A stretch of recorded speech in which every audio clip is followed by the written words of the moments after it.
प्रिय मित्रों, स्वागत है आपका आपके अपने चैनल स्टडी विद प्रदीप में। इस वीडियो में हम लोग चर्चा करेंगे क्लास 11th के एनसीईआरटी क्वेश्चन का। आपका जो भी एनसीईआरटी के प्रश्न है, यहाँ पे जो वीडियो में इस बार रखा गया 150 प्रश्न रखे गए हैं। प्रश्न वीडियो आपका प्रथम वीडियो है और इसमें 150 प्रश्नों में आपके chapter number 1, chapter number 2 class 11th का और चैप्टर नंबर 3 का हाफ पोर्शन इसमें शामिल किया गया। इसके सेकेंड पार्ट में आपका चैप्टर नंबर 3 का हाफ पोर्शन और चैप्टर नंबर 4 कंप्लीट, जिसमें प्रश्नों की संख्या लगभग 250 से ज़्यादा है, वह आपको सेकेंड पार्ट में दिया जाएगा। यानी अगर आप चैनल को सब्सक्राइब करेंगे तो आपको यह लाभ मिलता रहेगा। तो बिना वक्त गंवाए स्टार्ट करते हैं इस वीडियो को। चैनल को सब्सक्राइब कर लीजिए, अपने मित्रों को शेयर कर दीजिए। पहला प्रश्न आपकी स्क्रीन पे 150 प्रश्न है, आपको हटना नहीं है, डटे रहना है और सभी प्रश्नों के उत्तर देना है। ठीक है, जिन प्रश्नों को हम पूछेंगे उनको कमेंट बॉक्स में उनके आंसर देना है। जंतु किस लक्षण में पादपों से मिलते हैं, आपको इस बात का आंसर देना है। ये दिन रात श्वसन करते हैं। जंतु जो है दिन रात, जंतु और पादप दोनों दिन रात श्वसन करते हैं। यही कारण होता है कि दोनों आपस में एक दूसरे से मेल खा जाते हैं। देखिए, जंतु में ही श्वसन करते हैं, पादप भी श्वसन करते हैं और दोनों श्वसन में ऑक्सीजन को ग्रहण करते हैं, कार्बन डाइऑक्साइड को निकालते हैं।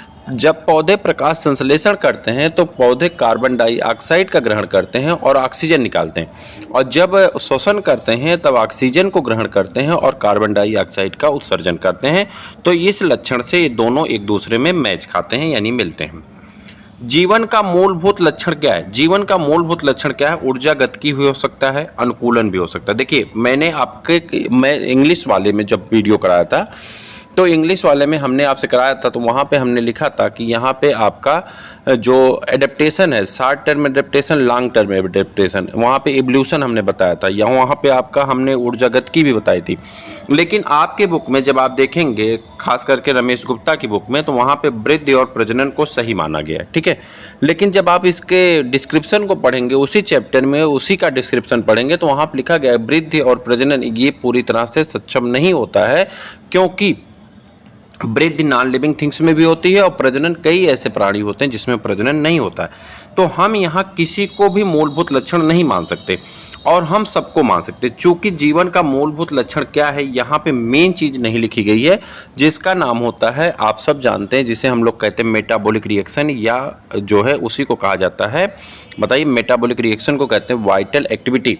ठीक है, वो यहाँ लिखा नहीं गया, तो हम यहाँ पे किसी को भी मान सकते हैं या किसी को नहीं मान सकते। तो इस प्रश्न को आप गलत भी कह सकते हैं, सही भी कह सकते हैं। हालांकि बुक में आंसर वृद्धि और प्रजनन दिया गया है, लेकिन मेरे कॉन्सेप्ट से, एनसीईआरटी के कॉन्सेप्ट से यह आंसर आपका गलत दिया गया है। और यहाँ पे अगर हम बात करें तो यहाँ पे कोई भी आंसर आपका सही नहीं। मूलभूत लक्षण क्या होते हैं, जिसे आप कहते हैं मेटाबॉलिक रिएक्शन या वाइटल एक्टिविटी, आपका जो होता है ये मेटाबॉलिक रिएक्शन ही आपका, जिसमें आपका दो हो जाता है, एनाबॉलिक रिएक्शन और कैटाबॉलिक रिएक्शन। आप हमसे सहमत हैं तो यस करके आप हमें कमेंट करके बताइए कि यस, हम आपसे सहमत हैं। ठीक है, आगे बढ़ जाते हैं। क्वेश्चन नंबर 2, यह प्रश्न आपका जंतु विज्ञान के जनक पूछे जा रहे हैं। सभी लोग जानते हैं जंतु विज्ञान के जनक किसे कहा जाता है, तो जंतु विज्ञान के जनक जो है अरस्तु को कहा जाता है। इंग्लिश में इन्हें एरिस्टोटल कहा जाता है। और लेमार्क को क्या कहा जाता है, तो आप बताइए। लेमार्क ने सिद्धांत दिया था, कौन सा सिद्धांत दिया था? एंटोन वॉन ल्यूवेनहॉक, बताइए। एंटोन वॉन ल्यूवेनहॉक को क्या कहा जाता है? Father of bacteriology. और थियोफ्रेटस को फादर ऑफ प्लांटिंग, यानी प्लांट किंगडम का। श्वसन प्रक्रिया है, श्वसन प्रक्रिया, देखिए श्वसन प्रक्रिया जब पढ़ेंगे तो उपचयन रिएक्शन है। श्वसन प्रक्रिया में कौन सा रिएक्शन होता है? उपचयन प्रक्रिया होती है। तो आपका आंसर सही हो जाएगा, श्वसन प्रक्रिया में उपचयन रिएक्शन। ठीक है, भौतिक क्रिया क्या होती है? आप सब जानते हैं, भौतिक क्रिया उसी को कहते हैं जब हम कोई वर्क करते हैं और उसका जो रिएक्टेंट बनता है वह फिर कन्वर्ट होकर के प्रोडक्ट बन जाता है, तो इसी को भौतिक रिएक्शन कहा जाता था। यहाँ पे पढ़े थे, जैसे पानी का उसका फिजिकल फॉर्म में कन्वर्जन हो जाना क्या कहलाता है? भौतिक रिएक्शन कहलाता है। ठीक है, अब हिंदी मुझे याद नहीं आ रही। ठीक, पृथ्वी पर पाए जाने वाले समस्त जीवधारी संस्थापित करते हैं। सभी जीवधारी क्या संस्थापित करते हैं? सबका एक बॉडी मास होता है, जिसे हम बायोमास कहते हैं, हिंदी में जीनोम कहा जाता है, तो जीओम कहा जाता है। तो ये आपका सही आंसर हो जाता है। ठीक है, जीवन कहा जा सकता है, एक एनसीईआरटी में प्रश्न है। जब आप पहला पैरा पढ़ेंगे एनसीईआरटी का, तो उसमें एक प्रश्न उठता है कि जीवन क्या है, और फिर उसके बाद कहता है कि जीवन को आंसर देने के लिए हम दो तथ्य पे बात कर सकते हैं। एक तथ्य उसका होता है जो है कि एक आपका दार्शनिक यानी फिलॉसफी की दृष्टि से और एक बायोलॉजी की दृष्टि से। बायोलॉजी की दृष्टि का तो वो आगे आंसर देता है लेकिन फिलॉसफी की दृष्टि को छोड़ देता है। वही प्रश्न यहाँ पर रखा गया है कि जीवन कहा जा सकता है, किसको कहा जा सकता है, आप बताइए। केवल जीवों के संगठन को, जीवों तथा रासायनिक क्रियाओं का विशिष्ट और जटिल संगठन को, जीवधारियों के पदार्थों से उत्पन्न होने वाली एक विशेष प्रकार की ऊर्जा को। तो आप कहेंगे 2 और 3 ये दोनों सही है। यानी कौन कौन सा सही है? जीवों में रासायनिक क्रियाओं के विशिष्ट जटिल संगठन को और जीवधारियों के पदार्थ में उत्पन्न होने वाले विशेष प्रकार की ऊर्जा को, इन दोनों को क्या कहते हैं? 2 और 3 कहते हैं। यानी दोनों सही होंगे। आपके सेकंड और थर्ड दोनों ऑप्शन सही है। ठीक है। पृथ्वी पर सब जीवों के लिए ऊर्जा का स्रोत है। पृथ्वी पर सब जीवों के लिए ऊर्जा का स्रोत है। उसी लाइन में जब आगे बढ़ेंगे तो वहीं पर आपसे पूछा गया है कि पृथ्वी पे समस्त जीव जो हैं सूर्य की ऊर्जा से ऊर्जा ग्रहण करते हैं। जिस ऊर्जा को, रासायनिक ऊर्जा को क्या कहते हैं, सोलर ऊर्जा को हम लोग किस में कन्वर्ट कर देते हैं? केमिकल एनर्जी में कन्वर्ट कर देते हैं। और इस प्रकार से ऊर्जा का जो निर्माण होता है उसे अगले प्राणियों को दे दिया जाता है। यह काम स्वपोषी पौधे करते हैं, कुछ बैक्टीरिया करती हैं। याद होगा, आपने एनसीईआरटी पढ़ी होगी। तो कह रहे हैं पृथ्वी पर सब जीवों के लिए ऊर्जा का स्रोत कौन है? तो आप कहेंगे सब जीवों के लिए ऊर्जा का स्रोत कौन होता है? सूर्य का प्रकाश होता है। ठीक है, यह भी आपका आसान है। आगे बढ़िए। जीवों में परस्पर एक दूसरे पर निर्भरता होती है क्योंकि सभी जीव एक दूसरे पर डिपेंडेंट हैं। जैसे प्लांट एनिमल पे डिपेंडेंट है और एनिमल प्लांट पे भी डिपेंडेंट है। क्यों? आगे देखिए। जैव विकास के लंबे इतिहास में, जो जीवों का विकास है इसके लंबे इतिहास में सामंजस्य के कारण, यानी इसे कहते हैं कोऑपरेशन, या इसे कहिए, इसे कहते हैं को कंट्रोल एंड कोऑर्डिनेशन। ठीक है, सामंजस्य को कोऑर्डिनेशन भी कहा जाता है। कारण पारस्परिक निर्भरता और उत्तरदायित्व का विकास हो गया है, जिससे एक दूसरे के ऊपर क्या है? निर्भर है। तो ये आपका सही आंसर है। आगे बढ़ जाते हैं। कोशिकाओं को सूक्ष्मदर्शी की सहायता से सबसे पहले किस वैज्ञानिक ने देखा था? ये आपका चैप्टर नंबर जो है एनसीईआरटी की अगर बात करें तो आगे का है, यानी क्लास 9th में आप इसे पढ़े हैं। तो इसमें देखिए, यहाँ पे जो रॉबर्ट हुक हैं, इन्होंने 1664 में किसको खोजा था? कोशिका को खोजा था। ठीक है, लेकिन इन्होंने जो कोशिका खोजा था वह कोशिका डेड थी। उसके बाद एंटोन वन ल्यूवेनहॉक ने 1675, माफ करिएगा, एक मिनट देखिए। रॉबर्ट हुक ने 1665 में कोशिका की खोज की और इन्होंने इसका नाम रखा था, कार्क से खोजा था और नाम रखा था लिटिल रूम, जिसे बाद में सेलुला कहा गया। और सेलुला से क्या बना? सेलुला कहा था उन्होंने। सेलुला का मतलब होता है लिटिल रूम और बाद में सेलुला से क्या बन गया? सेल बन गया। आगे बढ़ जाएंगे तो इन्होंने अपनी माइक्रोग्राफिया नामक पुस्तक में इसका वर्णन किया। लेकिन एंटोन वन ल्यूवेनहॉक ने 1674 ईस्वी में लिविंग सेल की खोज की, दांत के खुरचे हुए मैल में और पानी में तैरते हुए शुक्राणुओं को और बैक्टीरिया को खोजा। इसीलिए इन्हें फादर ऑफ बैक्टीरियोलॉजी भी कहा जाता है। उसके बाद आप कहेंगे स्लाइडेन और स्वान। स्लाइडेन जो है ये वनस्पत वैज्ञानिक हैं और स्वान जो है ये जंतु वैज्ञानिक हैं, और इन दोनों ने कोशिका सिद्धांत दिया था। स्लाइडेन ने 1838 ईस्वी में कोशिका सिद्धांत दिया और 1838 में, और इन्होंने कहा कि सभी पादप किसके बने होते हैं? कोशिका से बने होते हैं। स्वान की बारी आई तो इन्होंने 1839 में कहा कि सभी जंतु कोशिका के बने होते हैं। इन दोनों के विवाद को समाप्त करते हुए 1855 ईस्वी में किसने? आर विर्चो ने ये बात बता दी। आर विर्चो ने कहा कि सभी जीव जो हैं किसके बने होते हैं? कोशिका के बने होते हैं, और सभी कोशिकाएं अपनी पूर्ववर्ती कोशिकाओं से पैदा होती हैं। यानी all cell are arises from the pre existing cell. सभी सेल कहाँ से अराइज होती हैं? अपनी पूर्ववर्ती कोशिका से पैदा होती हैं। तो ये आपका डिस्क्रिप्शन, और ये क्लास 9th में पढ़े थे, इसलिए थोड़ा सा ज़्यादा टाइम लग गया इस चीज़ को बताने में। आगे बढ़ जाए। कोशिका मत के अनुसार सब कोशिकाओं में केंद्रक होता है। सब कोशिकाएं सजीव होती हैं। कोशिकाएं सूत्री विभाजन और असूत्री विभाजन द्वारा गुणन करती हैं। ठीक है, तो कह रहा है कोशिका मत के अनुसार, यहाँ पे कोशिका मत के अनुसार क्या होगा वो आपको बताना है। कोशिका मत के अनुसार होगा कोशिकाएं जंतुओं और पादपों की मूलभूत संरचनात्मक इकाई होती हैं। यही तो कहा गया, कोशिका जो है सभी कोशिकाएं सभी जीव कोशिकाओं से पैदा होते हैं। वही चीज़ तो यहाँ पे लिखी गई है। ठीक है, आगे बढ़ जाएं। एक जल पात्र में हरे जली पादप भी हो तो मछलियां स्वस्थ रहेंगी क्योंकि अगर कोई पॉन्ड्स है, तालाब है, उस तालाब में मछलियां भी हैं और हरे पौधे भी हैं, तो अब मछलियां कह रहा है स्वस्थ रहेंगी। ऐसा क्यों होगा ये बताना है। क्योंकि तो इसका आंसर बताइए। पादपों को खाती हैं? नहीं। हरे वातावरण को पसंद करते हैं? नहीं। आप पादपों से मुक्त ऑक्सीजन को ग्रहण कर लेती हैं? जी हाँ, पादपों से मुक्त ऑक्सीजन को कौन ग्रहण करेंगे? मछलियाँ। और मछलियों से निकलने वाले कार्बन डाइऑक्साइड को कौन ग्रहण कर लेगा? पादप। तो इस प्रकार से और पादपों द्वारा नहीं, तो ये जो है इससे क्या होगा, इनका जीवन चलता रहता है। तो ये आपका सही आंसर हो जाता है। पादप और जंतु कोशिकाओं में प्रमुख अंतर क्या है? पादप और जंतु कोशिका में प्रमुख अंतर क्या है आपको बताना है। पादप कोशिका में दृढ़ कोशिका भित्ति का अभाव होता नहीं, इसमें पाई जाती हैं। जंतु कोशिका में बड़ी रिक्तिका पाई जाती नहीं, ये पादप कोशिका में पाई जाती रिक्तिका। पादप कोशिकाओं में छोटी रिक्तिकाएं होती हैं नहीं, ये जंतु कोशिकाओं में छोटी मोटी रिक्तिका पाई जाती है। जंतु कोशिकाओं में दृढ़ कोशिका भित्ति का अभाव होता है। जी हाँ, जंतु कोशिका में दृढ़ कोशिका भित्ति नहीं पाई जाती। हालांकि यूग्लिना में कोशिका भित्ति पाई जाती है, लेकिन वो किसकी बनी होती है? पेलिकल की बनी होती है, आप सब जानते हैं। चलिए आगे। जंतु पादपों से भिन्न है मुख्यतः किसमें? तो आप कहेंगे पोषण विधि में, क्योंकि जंतु जो होते हैं वह परपोषी होते हैं और पादप जो होते हैं वह स्वपोषी होते हैं, यानी प्रकाश संश्लेषण द्वारा अपना भोजन बना लेते हैं पादप, और जंतु अपना भोजन नहीं बना पाते हैं, वो पादपों पर निर्भर रहते हैं। ठीक, आगे बढ़ने से पहले आपसे एक छोटी सी रिक्वेस्ट है कि आप अगर चैनल पर नए हैं, चाहे आप नीट के स्टूडेंट हैं, टीजीटी हैं, पीजीटी हैं, एलटी हैं, जीआईसी हैं, वनडे एग्जाम के हैं, आप जरूर चैनल को सब्सक्राइब करिए।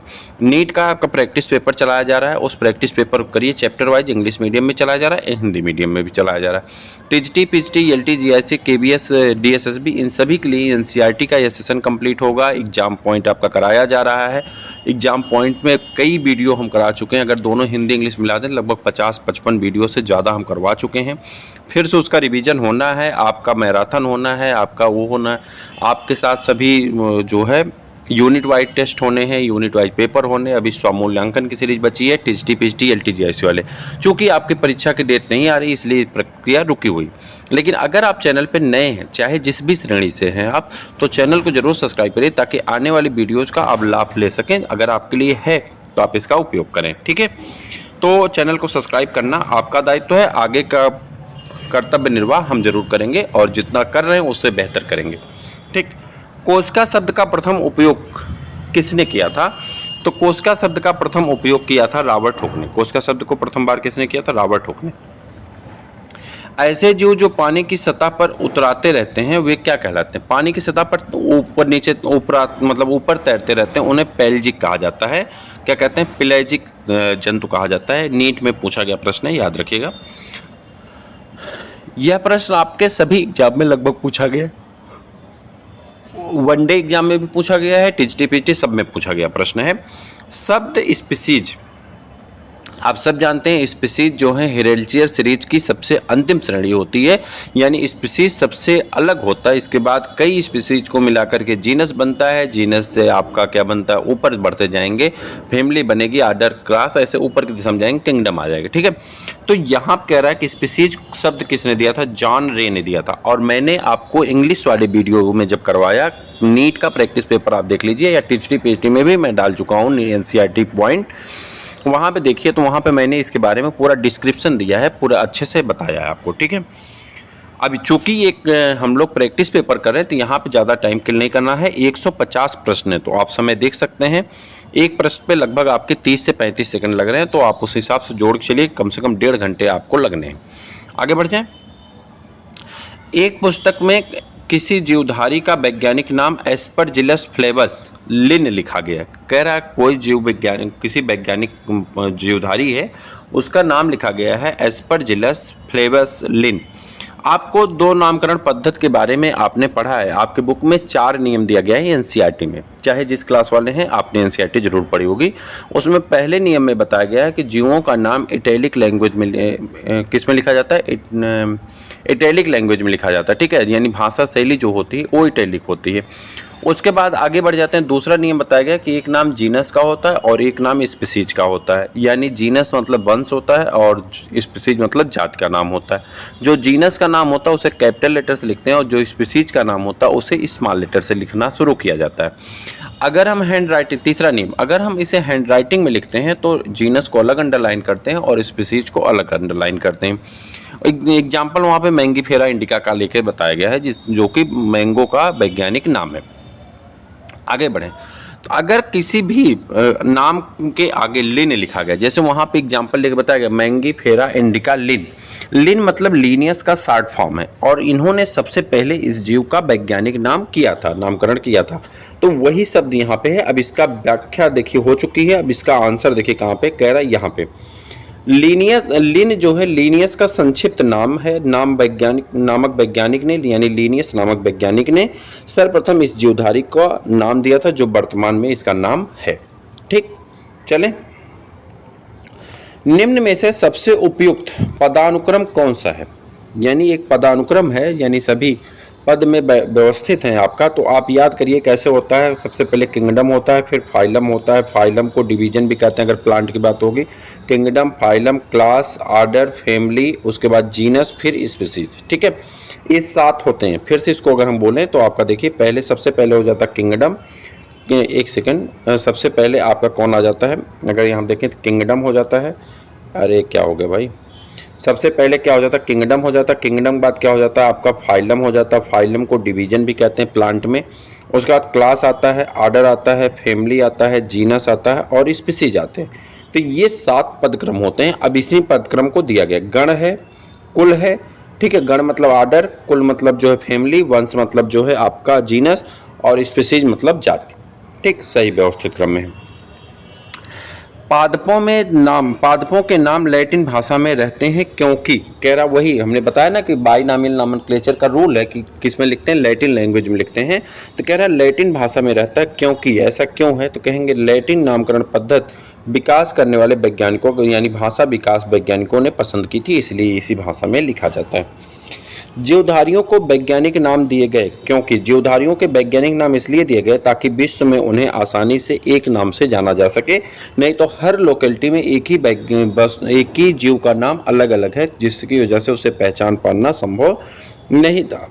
तो कह रहा है कि जीवों के वैज्ञानिक नाम बिना किसी संशय के वैज्ञानिकों के विचार विनिमय हो सके, यानी बातचीत कर सकें। द्वि नाम नामकरण पद्धति का सुझाव किसने दिया था? द्वि नामकरण पद्धति का सुझाव जो है कार्ल लिनियस ने दिए थे, यानी कैरोलस लिनियस ने दिया था। द्विपद नामकरण पद्धति पौधों के लिए किसने दी थी? तो आप कहेंगे फिर वही कैरोलस लिनियस ने दिए थे। पौधों हो या जंतु हो, सबके लिए यही थे। द्वि नामकरण पद्धति में किसी पौधे के पूर्ण नाम को कितने पदों में लिखा जाता है? 2 पद में लिखा जाता है। एक उसके जीनस का नाम होता है और एक इसके स्पीसीज का नाम होता है। ठीक है, जैसे आपका सोलेनम नाइग्रम है। ठीक, आगे बढ़ जाएंगे। और यहाँ पे पादप नामकरण का अर्थ क्या है? अंतर्राष्ट्रीय नियमों के अंतर्गत सही नामकरण करना। और इसके पादप नामकरण के लिए कौन जिम्मेदार होता है? ICBN, और दूसरा होता है ICZN। ICBN मतलब international code of botanical nomenclature, और ICZN का मतलब होता है international code of zoological nomenclature. तो जीवों के नामकरण के लिए अलग अलग संस्था बनाई गई हैं, और इन संस्था में अंतर्राष्ट्रीय वर्ग तौर पे काम करती हैं, इसीलिए इनका सही नामकरण किया जाता है। एक प्रभाग अर्थात फाइलम या डिवीजन का निर्माण निम्न में से किसके संयोग से होता? फिर मैंने आपसे कहा कि छोटी चीजें जुड़ करके बड़ी यूनिट का निर्माण करती। तो नीचे से ऊपर की दिशा में जाएंगे। जैसे यहाँ पे आपका किंगडम होता है, फाइलम होता है, फाइलम को डिवीजन कहते हैं, क्लास होता है, ऑर्डर होता है, फैमिली होता है, जीनस होता है, स्पीसीज। तो कई स्पीसीज मिलकर के जीनस बनाएंगी, यानी जीनस में कई स्पीसीज होंगे, फैमिली में कई अलग अलग जीनस होंगे, ऑर्डर में कई फैमिली होंगी, क्लास में कई ऑर्डर होंगे, और फाइलम की बात कर रहा है। किसकी बात कर रहा है? किसकी? डिवीजन। अच्छा, डिवीजन बनेगा, या डिवीजन या फाइलम। डिवीजन या फाइलम का मतलब ये सेकंड वाला। अब डिवीजन या फाइलम में कौन आएगा? क्लास आएगा। तो क्लास, कई क्लास होंगे। क्लास को हिंदी माफ करिएगा, क्लास को हिंदी में वर्ग कहा जाता है। क्लास को हिंदी में क्या कहते हैं? वर्ग या क्लास कहा जाता है। ठीक है, आगे बढ़ जाए। द्विपद नाम पद्धति में जीवधारियों के नाम के 2 पद निम्न समूहों के लिए होते हैं: गण एवं वंश, वंश एवं कुल, यानी वंश और जाति, यानी जीनस और स्पीसीज। आगे बढ़ें। द्विपद नाम पद्धति के अनुसार प्रत्येक जीव के 2 नाम होते हैं का केवल एक वैज्ञानिक नाम होता है, जिसका 2 अक्षरों से वंश और दूसरा जाति से मिलकर के बना होता है। ठीक है। सिस्टमा नेचुरी नामक पुस्तक के रचयिता कौन होते हैं? तो सिस्टमा नेचुरी नामक पुस्तक के रचयिता लिनियस हो जाते हैं। कौन हो जाते हैं? लिनियस हो जाते हैं। जात वृत्ति वर्गीकरण, ठीक, फाइलोजेनेटिक क्लासिफिकेशन किस पर आधारित था? तो समान विकासी वंशजता पर आधारित था। किस पे? समान विकासी वंशजता पर आधारित था। कुछ दृश्य संरचनात्मक लक्षणों पर आधारित वर्गीकरण कहलाता है। कुछ दृश्य संरचनात्मक लक्षणों पर आधारित वर्गीकरण कहलाता है आपका क्या कहलाता है? तो कृत्रिम वर्गीकरण कहलाता है। कौन सा वर्गीकरण कहलाता है? कृत्रिम वर्गीकरण कहलाता है। यह पीडीएफ आपको दो जगह मिलेगा। एक पीडीएफ तो आपका, हाँ, कुछ लोग पीडीएफ के बारे में जानना चाह रहे थे, तो यह पीडीएफ आपको दो जगह मिलेगा। एक तो आपकी इसी के नीचे टेलीग्राम ग्रुप दिया गया है, ठीक है, वहाँ पर लिखा गया है कि नीट का टेलीग्राम ग्रुप है, नीट 2023, तो वह टेलीग्राम ग्रुप ज्वाइन कर लेंगे तो वहाँ पे भी, चाहे आप किसी बैच से हो, आप ज्वाइन कर लीजिए, आपको वहाँ पे पीडीएफ मिल जाएगा, पहला। दूसरा, जो लोग हमारे साथ पेड बैच में जुड़े हैं, टीजीटी, पीजीटी, एलटी, जीआईसी में जो लोग हमारे साथ पेड बैच से जुड़े हैं, उनके व्हाट्सएप पे भेजा जाएगा। लेकिन व्हाट्सएप पे ये सैटरडे को रात में भेजा जाएगा और टेलीग्राम पे भी सैटरडे को रात में पड़ेगा, और फ्राइडे को आपका वीडियो शूट किया जा रहा है, यानी 24 घंटे के बाद इसका पीडीएफ आपको मिल पाएगा, ठीक है। तो आपको परेशान होने की आवश्यकता नहीं, इसका पीडीएफ 24 घंटे के बाद आपको भेज दिया जाएगा। इसमें जो बोल्ड लेटर है वही आपका आंसर है, ठीक। आगे बढ़ जाएं। चलिए, वर्गक या टेक्सान क्या होते हैं? वर्गक या टेक्सान, अब आप नीचे पढ़ते जाएंगे तो वहाँ पे टेक्सा और टेक्सान मिल जाता है। जब आप क्लासिफिकेशन पढ़ लेते हैं, आइडेंटिफिकेशन पढ़ लेते हैं, टेक्सोनॉमी पढ़ लेते हैं, तो वहाँ पे टेक्सा मिल जाता है। टेक्सा और टेक्सान को ही वर्गक कहा जाता है। तो यह वर्गीकरण की किसी भी श्रेणी अथवा इकाई का एक समूह होता है, जिसे हम लोग क्या कहते हैं? टेक्सान कहते हैं। जात शब्द किसने दिया? कि जात शब्द का प्रयोग सर्वप्रथम किसने किया था? जॉन रे ने जात शब्द का टर्म दिया था। किसी जंतु जाति के निम्नलिखित लक्षण होते हैं, कौन कौन से लक्षण हो सकते हैं? तो यहाँ पे उपरोक्त सभी हो सकते हैं। कौन?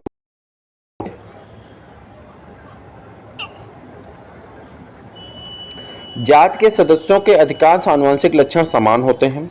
जात के सदस्य प्राकृतिक दशाओं में परस्पर लैंगिक प्रजनन करते हैं। प्रजनन द्वारा सदस्य अपने जैसी जननक्षम संतानें उत्पन्न करती हैं, और उपरोक्त सभी, तो ये सभी आपका क्या हो जाता है? सही आंसर हो जाता है। इधर आ जाते हैं। राष्ट्रीय वानस्पतिक उद्यान, जिसे अब राष्ट्रीय वानस्पतिक अनुसंधान संस्थान भी कहा जाता है, यानी इंडियन बोटेनिकल गार्डन कहा जाता है, यानी आईसीबीएन। आईसीबीएन कहाँ है? लखनऊ में है, आप सब जानते हैं इसके बारे में। भारत का सबसे बड़ा हर्बेरियम, ठीक है, भारत का सबसे बड़ा हर्बेरियम कहाँ पे? कोलकाता में है, और यह भी आपकी एनसीईआरटी में दिया गया है। भारतीय वनस्पतिक उद्यान कहाँ पे है? कोलकाता में है, हावड़ा, कोलकाता में। निम्नलिखित में से कौन सा कथन सही नहीं? ये सब एनसीईआरटी से प्रश्न लिए गए हैं। आप एनसीईआरटी को अच्छे से पढ़ना चाहते हैं तो जरूर चैनल को सब्सक्राइब करिए। निम्नलिखित में से कौन सा कथन सही नहीं है? ठीक है, पादपालों में शुष्कीकृत प्रेस किए गए परिरक्षित पादप नमूने होते हैं।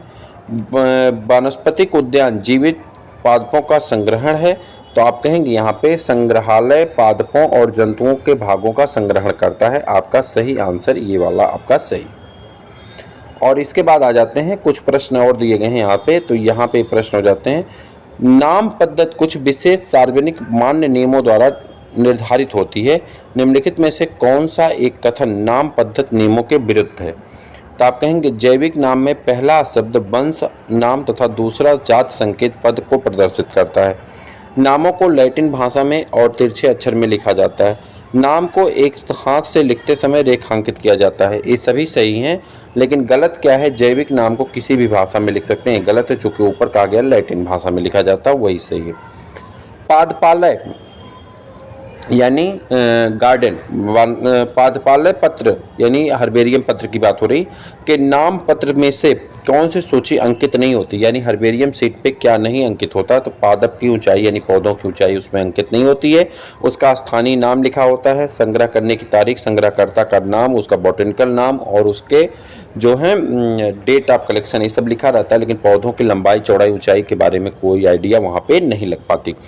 निम्नलिखित में से कौन सा घोड़े के गण को दर्शाता है? तो घोड़े का गण जो होता है पेरिसोडेक्टाइल होता है, तो आपका ये सही आंसर है।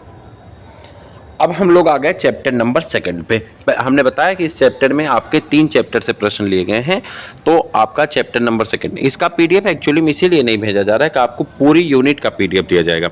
सेकंड वीडियो जो आपका आएगा उसमें आपका प्लांट किंगडम पूरा होगा और उसके साथ ही साथ एनिमल किंगडम पूरा होगा, तो उसके बाद पूरा पीडीएफ आपको एक साथ दे दिया जाएगा जिसमें आपके 400 या 500 प्रश्न होंगे। ठीक, और ये जब आपका एग्जाम आएगा तो उस समय मैराथन फिर से इसका कराया ही जाएगा, आप सब जान ही रहे हैं। तो चैप्टर 2 बायोलॉजिकल क्लासिफिकेशन का आपके सामने है। चलिए देखते हैं क्या है इसमें, कौन सा आंसर आपका सही होता है। तो स्टार्ट किया जाए, आगे बढ़ जाते हैं। अगला प्रश्न आपके सामने है कि सिस्टमा नेचुरी नामक पुस्तक के लेखक कौन है? तो आप कहेंगे कैरोलस लीनियस। सिस्टमा नेचुरी नामक पुस्तक के लेखक कौन है? तो आप कहेंगे कैरोलस लीनियस है। 1 मिनट, हाँ आगे बढ़ जाएं। अगला प्रश्न आपके सामने है, युगलीना में पर्णहरिम होता है फिर भी इसे जंतु मानते हैं क्योंकि यह युगलीना में पर्णहरिम का पाया जाना इसके प्रकाश संश्लेषित होने का लक्षण है, लेकिन इसे हम लोग जंतु मानते हैं क्योंकि यह जो है प्रकाश की अनुपस्थिति में जंतुओं के भांति पोषण करने लगता है, यानी परपोषी पोषण करने लगता है, यही कारण होता है। जात वृत्ति वर्गीकरण किस पर आधारित होती है? तो जात वृत्ति वर्गीकरण जो होती है ये समान विकासी वंशजता पर आधारित होती है। जंतुओं का जलीय, स्थलीय, घरेलू, वायवीय और हानिकारक जंतुओं में वर्गीकरण करना क्या कहलाता है? ये गलत लिखा है। वर्गीकरण करना क्या कहलाता है? कृत्रिम वर्गीकरण कहलाता है। वर्गीकरण में जगत से ऊपर बनाए गए 3 डोमेन कौन कौन से हैं? जगत के ऊपर बनाए गए 3 डोमेन है, बैक्टीरिया का, आर्की बैक्टीरिया का और यू बैक्टीरिया का। तो बैक्टीरिया, आर्की और यूकैरिया, ये 3 हैं आपके। द्विनाम पद्धति को किसने प्रतिपादित किया था? तो आप सब जानते हैं कैरोलस लीनियस ने किया था, जिसे आप लीनियस के नाम से जानते हैं। निम्न समूहों के बीच प्रोटिस्टा एक कड़ी है? किसके बीच में प्रोटिस्टा एक कड़ी है? तो आप बताएंगे मोनेरा और बहुकोशिकीय जीवों के बीच में प्रोटिस्टा क्या है? एक कड़ी के रूप में होता है, यानी प्रोकैरियोटिक और जो है यूकैरियोटिक मल्टी सेलुलर के बीच में प्रोटिस्टा क्या होता है? एक कड़ी के रूप में होता है। स्पीसीज प्लांटेरम नामक पुस्तक के लेखक कौन है? स्पीसीज प्लांटेरम नामक पुस्तक के लेखक है लीनियस। स्पीसीज प्लांटेरम नामक पुस्तक के लेखक कौन है? लीनियस होते हैं। 5 जगत वर्गीकरण का प्रतिपादन किसने किया था? 5 जगत वर्गीकरण का प्रतिपादन जो है उस किसने किया था? व्हिटेकर ने किया था। किसने किया था? व्हिटेकर ने 1969 में 5 जगत किंगडम सिस्टम क्लासिफिकेशन बताया था, और आपके चैप्टर में एक टेबल दिया गया है चैप्टर नंबर 2 में, उस टेबल में सारे कैरेक्टर लिखे गए। ठीक, उसके बाद आपके यहाँ पे वनस्पत जगत के पिता किसे कहा जाता है? फिर वही क्वेश्चन रिपीट हो गया, ऊपर एक बार आया था, जिसका नाम है थियोफ्रेस्टस। किस जगत के प्राणी बहुकोशिकीय उत्पादक होते हैं? बहुकोशिकीय हों और स्व उत्पादक हों या अपने भोजन बना लें, इन्हें को हम लोग क्या कहते हैं? प्रोड्यूसर कहते हैं। बहुकोशिकीय हों और प्रोड्यूसर हों तो उन्हें हम लोग क्या कहते हैं? पादप कहते हैं। आप सब जानते हैं, इकोलॉजी से कनेक्ट करके देखेंगे तो आपका आंसर सही हो जाएगा। अंतर्ग्रहण द्वारा पोषण प्राप्त करने वाले जीवधारी को कहते हैं। अंतर्ग्रहण द्वारा पोषण प्राप्त करने वाले जीवधारी को हम लोग क्या कहते हैं? जंतु कहते हैं। क्या कहते हैं? जंतु कहते हैं। ठीक है। वर्गीकरण की कृत्रिम प्रणालियां आधारित होती हैं किस पर? कई लक्षणों पर। किस पर आधारित होती हैं? कई लक्षणों पर आधारित होती हैं। लीनियस का पादप वर्गीकरण है। लीनियस का पादप वर्गीकरण क्या कहलाता है? कृत्रिम कहलाता है। लीनियस का पादप वर्गीकरण क्या होता है? कृत्रिम होता है। प्रोकैरियोटिक किस वर्ग में रखे जाते हैं? प्रोकैरियोट को हम लोग मोनेरा के अंतर्गत रखते हैं। कहाँ रखते हैं? मोनेरा के अंतर्गत रखा जाता है। सभी एक कोश की जंतु एवं एक कोश के पौधे जिनमें वास्तविक केंद्रक होता है, यानी यूकैरियोटिक कोशिका भी होती है, उनको रखा गया है प्रोटिस्टा।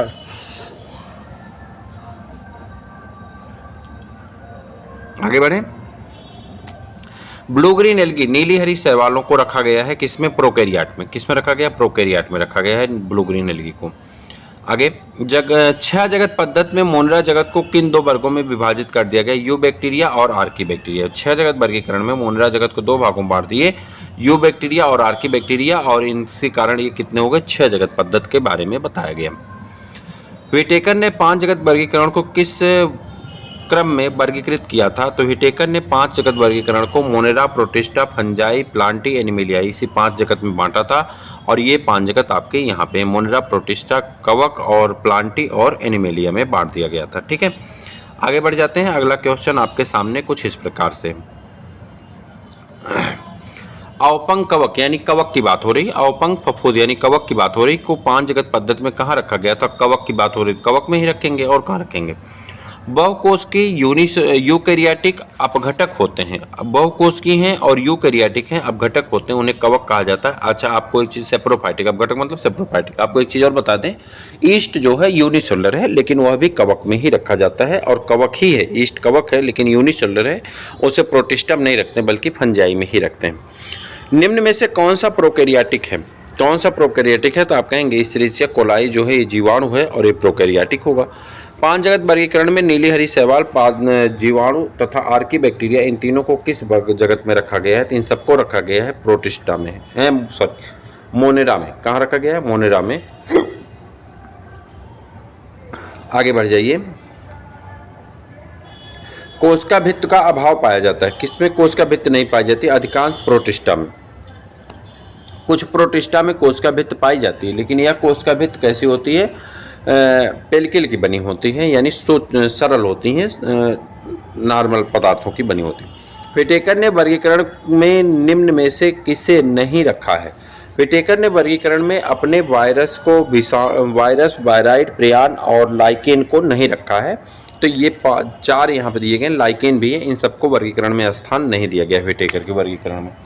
आगे बढ़ जाएंगे। व्हिटेकर का वर्गीकरण निम्न में से किस पर आधारित नहीं है? व्हिटेकर का वर्गीकरण किस पर आधारित नहीं? तो आप कहेंगे संवहन ऊतक की उपस्थिति और अनुपस्थिति पर आधारित नहीं है। और उसके बाद व्हिटेकर ने 5 जगत पद्धत वर्गीकरण की कमी, व्हिटेकर के 5 जगत पद्धत वर्गीकरण की कमी है। किस बात की कमी है? तो आप देखेंगे वहाँ पे कमी जो है वह कमी है आपके शैवालों को 3 पृथक जगतों, मोनेरा, प्रोटिस्टा और प्लांटी में रखा गया है, ये भी नहीं है। उसके बाद आपको शैवालों को 3 जगह पे रखा गया, मोनेरा में भी रखा गया, प्रोटिस्टा में भी, और कुछ प्लांटी में रखे गए। ईस्ट एक कोशिकीय है परंतु यह बहुकोशिकीय कवकों के साथ रखा गया, यह भी एक कमी है। तीसरी कमी, सभी जीवों में जातवृत्ति संबंध स्पष्ट नहीं है। सभी में फाइलोजेनेटिक जो रिलेशन है वह भी स्पष्ट नहीं है, अतः ये सभी कमी इनके 5 किंगडम सिस्टम क्लासिफिकेशन में पाए जाते हैं। क्वेश्चन नंबर नेक्स्ट है, कोशिका भित्त विहीन यूकैरियोटिक तथा परपोषी प्राणी आते हैं। तो ये सभी आते हैं जगत एनिमेलिया में, यानी जंतु जगत के अंतर्गत आते हैं कोशिका। ठीक। वास्तविक केंद्रक किसमें नहीं पाया जाता है? तो आप कहेंगे मोनेरा जगत के जितने प्राणी होते हैं वास्तविक केंद्रक नहीं पाया जाता, यानी जीवाणुओं में। निम्नलिखित में से किसकी गहरे समुद्र जल में पाए जाने की संभावना ज़्यादा है? तो वह है आर्की बैक्टीरिया। आर्की बैक्टीरिया कहीं पे भी पाई जाती है, जहाँ जीवन की थोड़ी सी भी संभावना नहीं है वहाँ पे भी ये सर्वाइव कर जाती हैं। साइनोबैक्टीरिया में कुछ झिल्लीदार प्रसार पाए जाते हैं जिन्हें वर्णकी लवक कहते हैं, और यही थैलेकॉइड कहा जाता है, और इन्हीं की वजह से ये क्या करते हैं? प्रकाश संश्लेषण करते। कवकों के लिए निम्नलिखित में से कौन सा गलत है? कौन गलत है ये बताना है, कौन सा गलत है। सभी कवकों में शुद्ध सेलुलोज वाली भित्ति पाई जाती है, ये नहीं होता। कवक में किसकी भित्ति पाई जाती है? तो यहाँ पे सेलुलोज की भित्ति नहीं पाई जाती, बल्कि पाई जाती है यहाँ पे भित्ति, जल्दी बता दीजिए, काइटिन की। किसकी? काइटिन की भित्ति पाई जाती है, याद रखिएगा। दिए गए 4 कथनों का अध्ययन कीजिए और उनमें से 2 सही कथनों को चुनिए। जैव स्पीसीज की परिभाषा अर्नेस्ट मेयर ने दी थी। प्रकाश अर्नेस्ट मेयर, आपको याद होगा अर्नेस्ट मेयर को 20वीं सेंचुरी का डार्विन भी कहा जाता है। प्रकाश काल का पादप में जनन का प्रभाव नहीं पड़ता है। द्विनाम पद्धत तंत्र RH व्हिटेकर ने दिया था, तीनों गलत हैं। और इसके बाद आ जाएंगे यहाँ पे, तो एक कोशिकीय जीवों में जनन, अरे एक सेकेंड, ये 3 गलत हो गए और कह रहा है कि 4 कथन दिए गए हैं अध्ययन को, उनमें से सही कथन को चुनिए। अच्छा, इसके बाद इन 4 कथन दिए गए हैं, इनमें से चुनना है। अच्छा, चौथा कथन यहाँ पे है, एक कोश के जीवों में जनन और बुद्धि समानार्थक होते हैं। तो इसमें से कौन सही? तो आप कहेंगे 1 और 4, यही 2 सही हैं, बाकी सभी क्या हैं? गलत हैं। असत्य कथन चुनिए। अगला प्रश्न है, असत्य कथन चुनिए। तो आप कहेंगे माइकोप्लाज्मा एक भित्ति रहित सूक्ष्मजीव है, जीवाणुओं में भित्ति पेप्टिडोग्लाइकान की बनी होती है, ये सब सही है। यहाँ पे रोमक और झालर मुख्य रूप से जीवाणु कोशिकाओं की गतिशीलता के लिए होते हैं, ये बात गलत है। अधिकांश कवकों में कोशिका भित्ति का प्रमुख अवयव क्या होता है? तो कहेंगे काइटिन की बनी होती। निम्नलिखित में से कौन सा कवक वायराइड के विषय में असत्य है? ये विषाणुओं के अपेक्षाकृत छोटे होते हैं, ये संक्रमण करते हैं, इनका आरएच उच्च नहीं, इनका निम्न होगा, निम्न आणविक भार का होता है, तो ये आपका सही हो जाएगा। इनमें प्रोटीन का आवरण के अभाव पाया जाता है, इनमें प्रोटीन का आवरण भी नहीं पाया जाता, ये भी सही है आपका। चलिए आगे बढ़ जाइए। निम्नलिखित में से कौन सा कथन असत्य है, कौन असत्य है ये बताना है। साइनोबैक्टीरिया को नीलहरित शैवाल भी कहते हैं, ठीक है। स्वर्णिम शैवालों को डेस्मिड भी कहते हैं, ठीक। यू असत्य बताना है, यू बैक्टीरिया को असत्य, यू मतलब गुड है तो असत्य कैसे होगा, तो ये आपका गलत है, और गलत का भाई गलत ही होगा, आप सब जानते हैं। क्राइसोफाइट, यूग्लिनॉइड, डाइनोफ्लैजिलेट और औपंग कवक किस जगत से सम्मिलित होते हैं, तो आप कहेंगे प्रोटिस्टा जगत में सम्मिलित होते हैं। किस में सम्मिलित होते हैं, प्रोटिस्टा जगत में पाए जाते हैं। इसके बाद आ जाएंगे इधर, निम्न में से कौन सा अवयव जीवाणुवी कोशिका को चिपकने की विशिष्टता प्रदान करता है, कोशिका भित्ति, झिल्ली, केंद्रीय झिल्ली, प्लाज्मा झिल्ली या ग्लाइकोकैलिक्स, तो आप कहेंगे ग्लाइकोकैलिक्स से चिपकने में मदद करता है। निम्नलिखित में से कौन सी सबसे छोटी जीवित कोशिकाएं हैं जिनमें एक निश्चित कोशिका भित्ति नहीं होती, ये पादपों और जंतुओं में रोगजनक हैं और बिना ऑक्सीजन के जीवित रह सकती हैं, उसका नाम क्या है, माइकोप्लाज्मा। क्या नाम है, माइकोप्लाज्मा। वायराइड विषाणुओं से भिन्न होते हैं क्योंकि, वायराइड विषाणुओं से भिन्न होते हैं क्योंकि इसमें प्रोटीन का आवरण नहीं पाया जाता है, सिर्फ आरएनए पाए जाते हैं, ठीक। उसके बाद आ जाते हैं, निम्नलिखित में से कौन सा चरम लवणी दशाओं में भी पाए जाते हैं, आद्य बैक्टीरिया जिसे हम आर्की बैक्टीरिया के नाम से जानते हैं, ये कहीं पे भी पाए जा सकते हैं। आगे बढ़ जाइए। निम्नलिखित में से कौन चरम लवणी दशाओं में, वही प्रश्न रिपीट हो गया है तो उसका आंसर हो जाएगा आपका वही आद्य बैक्टीरिया। निम्नलिखित में से कौन सा एक प्रोकैरियोटिक नहीं है, कह रहा कौन एक है जो प्रोकैरियोटिक नहीं, इसके बारे में आपको बताना, तो आपका सैक्रोमाइसीज हो जाएगा, ठीक है। अब आपको यहाँ पे आ जाए, निम्नलिखित में से कौन सा जीव महासागरों में मुख्य उत्पादक के रूप में जाने जाते हैं, तो महासागरों में मुख्य उत्पादक के रूप में डायटम्स जाने जाते हैं, यह भी आपके चैप्टर में इंक्लूडेड है। और इसके बाद आ जाएंगे यहाँ पे, तो कहा जा रहा है असत्य कथन को चुनिए। स्पोरोजोअन्स में पादाप चलने और खाद्य ग्रहण करने के दोनों के काम आते हैं, यह असत्य कथन है। अच्छा, स्पोरोजोअन, ठीक है। और इसके बाद सिलिएट्स अन्य सभी प्रोटोजोअन से किस प्रकार भिन्न होते हैं, तो सिलिएट जो होते हैं ये अन्य से इस प्रकार भिन्न होते हैं क्योंकि इनमें दो केंद्रक होते हैं, इनमें दो प्रकार के केंद्रक पाए जाते हैं। अब आपका शुरू होता है चैप्टर नंबर 3, सबसे बड़ा चैप्टर, और यहाँ पे आपके प्रश्नों की संख्या टोटल कम से कम 250 प्रश्न अकेले हैं, जिसमें से कुछ प्रश्न इस तरफ हैं और कुछ प्रश्न आपके सेकंड पार्ट में आएंगे, यानी टोटल आपको एक साथ पीडीएफ इसका दिया जाएगा सैटरडे की रात यानी संडे की मॉर्निंग में आपको मिल जाएगा, ये मान चलिए, ठीक है। तो चैप्टर 3 है किंगडम प्लांटी की बात करेंगे, पादप जगत की बात करेंगे।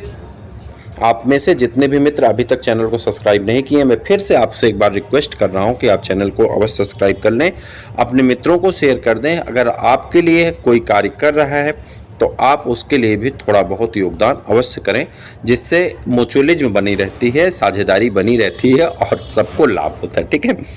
तो चलें आगे। सभी शैवालों में उपस्थित होता है क्या, तो आप कहेंगे पर्णहरिम ए और कैरोटीन, सभी शैवालों में उपस्थित होता है पर्णहरिम ए और कैरोटीन, ठीक है। अलैंगिक जनन में गतिशील जीवाणु होते हैं, अलैंगिक जनन में, चूंकि अलैंगिक जनन में गतिशील होंगे तो चल बीजाणु होंगे, ठीक है। गतिशील होंगे तो चल बीजाणु होंगे, गतिशील होंगे तो अचल बीजाणु हो जाएंगे, ठीक। आयोडीन का निर्माण होता है, आयोडीन का निर्माण होता है लेमिनेरिया शैवाल में, ठीक। एगार एगार नामक पदार्थ तैयार किया जाता है जिलेडियम से, किससे तैयार किया जाता है, जिलेडियम से तैयार किया जाता है। आगे बढ़ जाएं, उसके बाद आपका आ जाएगा समुद्री सलाद है, समुद्री सलाद है, किसको कहते हैं समुद्री सलाद, तो अल्बा को कहते हैं, किसको कहते हैं समुद्री सलाद, तो अल्बा, अल्बा को कहते हैं। तो आपका अल्बा जो है ये समुद्री सलाद के रूप में उपयोग किया जाता है। आयोडीन को प्राप्त करते हैं, आयोडीन कहाँ से प्राप्त होते हैं, तो भूरी शैवाल से प्राप्त होते हैं, यह भी आपका आंसर है। आगे, हरी शैवालों को स्थलीय पादपों का पूर्वज माना जाता है क्योंकि इनमें उपस्थित है सेलुलोज की बनी कोशिका भित्ति, मंड के रूप में संचित भोज्य पदार्थ, 1 और 2 दोनों, 1 और 2 दोनों, तो आपका दोनों सही आंसर हो जाते हैं। संसार में 90% प्रकाश संश्लेषण होता है, वृक्षों द्वारा, शाकीय पौधों द्वारा, शैवालों द्वारा, तो 90% प्रकाश संश्लेषण किसके द्वारा होता है, शैवालों द्वारा होता है। आगे आ जाते हैं। रोडोफाइसी वर्ग में के शैवालों का लाल रंग होता है। रोडोफाइसी वर्ग के शैवालों का लाल रंग होता है आर फाइकोइरिथ्रिन से। किससे? आर फाइकोइरिथ्रिन के कारण। नीली हरी शैवाल को किस समूह में रखते हैं? नीली हरी शैवाल को जगत मोनेरा के अंतर्गत रखा जाता है। किसमें रखा जाता है? जगत मोनेरा में रखा जाता है। अचल बीजाणु होते हैं, अचल तथा पतली भित्त युक्त। कहाँ पे होते हैं? अचल तथा पतली भित्त युक्त होते हैं, तो ये अचल बीजाणु होते हैं। चलनशील कशाभिका युक्त अलैंगिक कोशिकाएं हैं। चलनशील हैं, कशाभिका युक्त हैं, अलैंगिक कोशिकाएं हैं। अलैंगिक कोशिकाएं अलैंगिक जनन करती हैं लेकिन चलनशील हैं, तो इसलिए चल बीजाणु का निर्माण करती हैं। किसका निर्माण करती हैं? चल बीजाणु का निर्माण करती हैं। नेक्स्ट क्वेश्चन आपका आपके सामने है और ये आपका 99 क्वेश्चन हो जाता है और जिसका नाम है सबसे बड़ी शैवाल निम्न में से कौन सी है? सबसे बड़ी शैवाल बताना है। जो ये 4 दी गई इसमें सबसे बड़ी शैवाल कौन है? तो आप कहेंगे मैक्रोसिस्टिस जो है आपका सबसे बड़ी शैवाल के रूप में जाना जाता है। निम्नलिखित में से किसमें प्रोटीन अधिक मात्रा में पाया जाता है? क्लोरेला नामक शैवाल में जो है प्रोटीन सबसे ज़्यादा मात्रा में पाया जाता है। हाइड्रा के अंदर पाया जाने वाला शैवाल है। हाइड्रा के अंदर पाया जाने वाला शैवाल होता है तो उसे हम क्या कहते हैं? जूक्लोरेला कहते हैं। जूक्लोरेला कहते हैं। निम्नलिखित में से किस पौधे में स्त्रीधानी नहीं होती है? तो वह है आपका स्पायरोगायरा शैवाल है, इसमें स्त्रीधानी नहीं पाई जाती।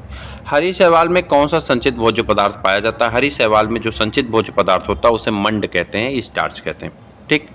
निम्नलिखित में से कौन सा शैवाल समयुग्मी, असमयुग्मी तथा विषमयुग्मी होता है? तो उसे कहते हैं क्लेमाइडोमोनास। और उसके बाद एक सेकेंड, ये कहाँ से आ जा रहा है? हाँ, इसके बाद आ जाएंगे क्लोरेलिन। क्लोरेलिन नामक प्रतिजैविक प्राप्त किया जाता है। किससे? क्लोरेला नामक शैवाल से। क्लोरेलिन नामक प्रतिजैविक प्राप्त किया जाता है क्लोरेला नामक शैवाल से। कवक से कौन सा प्रतिजैविक प्राप्त किया जाता है? आप कमेंट करके बताइए। निम्नलिखित में से किसमें भ्रूण नहीं पाया जाता है? आपको ये बताना किसमें भ्रूण नहीं पाया जाता। शैवाल में भ्रूण का विकास नहीं होता। और कोन्ड्रस, जिलेडियम तथा पोरफायरा निम्न में से किसके अंतर्गत आते हैं? तो आप कहेंगे लाल शैवाल के अंतर्गत आते हैं। कोन्ड्रस, जिलेडियम और पोरफायरा जो हैं किसके अंतर्गत आते हैं? तो लाल शैवाल के अंतर्गत आते हैं। और इसके बाद लाल शैवालों में उपस्थित फाइकोइरिथ्रिन वर्णक अवशोषित कर सकता है। जो फाइकोइरिथ्रिन है वो किस रंग को अवशोषित कर सकता है? तो हरे और नीले रंग को अवशोषित कर सकता है। तो आपका ऑप्शन नंबर डी सही हो जाता है। निम्नलिखित शैवालों में परजीवी है। कौन ऐसा है जो परजीवी है? उसका नाम है सेफ्लूरोस। कौन है? सेफ्लूरोस जो है वो परजीवी होता है।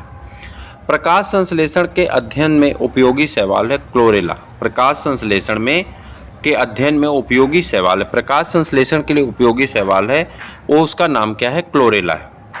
साइनोबैक्टीरिया शब्द निम्न में से किसके लिए उपयोगी किया जाता है? तो साइनोबैक्टीरिया जो है नीली हरी शैवाल यानी ब्लू ग्रीन एल्गी के लिए उपयोगी होता है। वर्णकता के आधार पर नीली हरी शैवाल अधिक समानता रखती हैं। वर्णकता के आधार पर यानी वर्णक के आधार पर कौन सा वर्णक पाया जाता है? तो आपका आंसर हो जाता है लाल शैवाल। रोडोफाइसी लाल शैवाल में संचित भोज्य पदार्थ है। यह क्या होता है? तो रोडोफाइसी यानी लाल शैवाल में संचित भोज्य पदार्थ होता है फ्लोरिडियन स्टार्च। क्या नाम है? Floridean starch. फ्यूकोजेंथिन मुख्य वर्णक है तो फियोफाइसी का। फ्यूकोजेंथिन मुख्य वर्णक है किसका? फियोफाइसी का मुख्य वर्णक होता है। और वहीं पे डाइटम्स अन्य शैवालों की भांति सड़ते नहीं हैं क्योंकि इनकी भित्तियों पर सिलिका युक्त होती हैं, इन पे सिलिका पाई जाती हैं। और इसके बाद आ जाते हैं यहाँ पे, तो आपका अगला प्रश्न हो जाता है यहाँ पे, निम्नलिखित में से किसके निर्माण में कोशिका भित्त भाग लेती है? एकाइनेट के किसके निर्माण में कोशिका भित्त भाग लेती है? एकाइनेट में। और उसके बाद आ जाते हैं, ये प्रश्न आपका है कि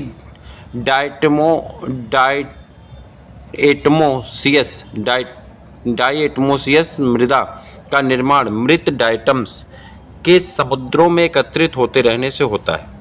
इस मृदा का उपयोग किया जाता है चीनी के बर्तनों के निर्माण में, चीनी मिलों के जीवाणु छन्नों में, वर्निश पॉलिश और टूथपेस्ट में। इस सभी एनसीईआरटी में सभी लाइन लिखी गई हैं और वहीं से यह सभी आपका क्या हो जाता है? सही हो जाता है और ये पूरा आंसर आपका सही है।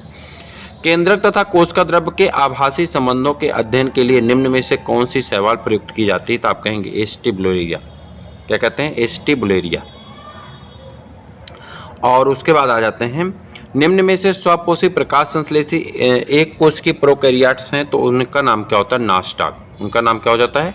नास्टाक हो जाता है।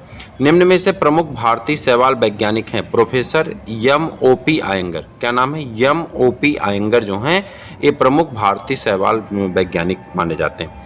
फाइकोसाइनिन एवं फाइकोइरिथ्रिन होते हैं। फाइकोसाइनिन और फाइकोइरिथ्रिन जो हैं ये क्या है? तो फाइकोसाइनिन और फाइकोइरिथ्रिन जो हैं बेली प्रोटीन होते हैं। और गलत कथन का चयन करना है, आपको बताना। महासागरों में डायटम्स प्रमुख उत्पादक हैं। डायटम्स सूक्ष्मदर्शी होते हैं और जल में निश्चिष्ट रहते हैं। डायटम्स की भित्तियां आसानी से ध्वंस हो जाती हैं, तो ये आपका गलत है। बाकी सभी जो हैं यहाँ पे सही लिखे गए। आगे आ जाते हैं। अगला प्रश्न आपके सामने, अधिकांश कपड़े और प्लास्टिक किन शैवालों की कोशिका भित्ति में पाए जाने वाले एल्जिनेट्स से प्राप्त होते हैं? तो आप कहेंगे फियोफाइसिस से। किससे प्राप्त होते हैं? फियोफाइसिस से प्राप्त होते हैं। और निम्नलिखित में से कौन सा कथन गलत है? गलत कथन बताना है, कौन सा कथन गलत है। तो आपका आंसर हो जाता है एल्जिन लाल शैवालों से तथा कैरागीगन भूरे शैवालों से प्राप्त किया जाता है। और इसके बाद है कॉलोनियल शैवाल का एक उदाहरण है। कॉलोनियल शैवाल का उदाहरण कौन होता है? कॉलोनी में जो पाए जाते हैं उनका नाम क्या है? बॉलबाक्स है। उसके बाद ब्रायोफाइटा का मुख्य पादप कौन सा होता है? ब्रायोफाइटा का मुख्य जो पौधा होता है युग्मकोद्भिद होता है और जो बीजाणुद्भिद होता है वह उसका जनन भाग होता है। अंडदा अर्थात बेंटर निम्न में से किसका भाग होता है? अंडदा यानी बेंटर जो है स्त्रीधानी का भाग होता है। ये टेरिडोफाइटा में आपको मिलेगा। फ्यूनेरिया का सामान्य नाम क्या है? ग्रीन मॉस कहते हैं। ग्रीन मॉस कहा जाता है किसको? फ्यूनेरिया को। और आगे आ जाते हैं, निम्नलिखित में से किसे भारतीय ब्रायोफाइटा का जनक कहा जाता है? तो प्रोफेसर S.R. कश्यप को। ये टीजीटी पीएचडी का सबसे फेवरेट क्वेश्चन। आगे बढ़ जाएंगे। आगे आपका है कि यहाँ पे पुतंत्र निम्न में से किसके जीवन चक्र में पाया जाता है? तो फ्यूनेरिया के। पुतंत्र किसके जीवन चक्र में पाया जाता है? फ्यूनेरिया के जीवन चक्र में पाया जाता है। निम्नलिखित में से कौन सा ब्रायोफाइटा आर्थिक दृष्टि से अधिक उपयोगी है?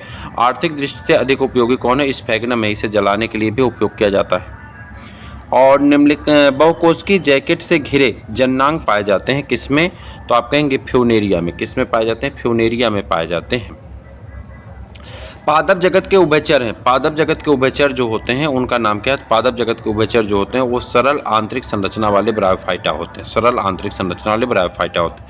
युग्मकोद्भिद पीढ़ी प्रभावी होता है ब्रायोफाइट्स में। युग्मकोद्भिद पीढ़ी प्रभावी होता है किसमें? ब्रायोफाइट्स में पाए जाते हैं।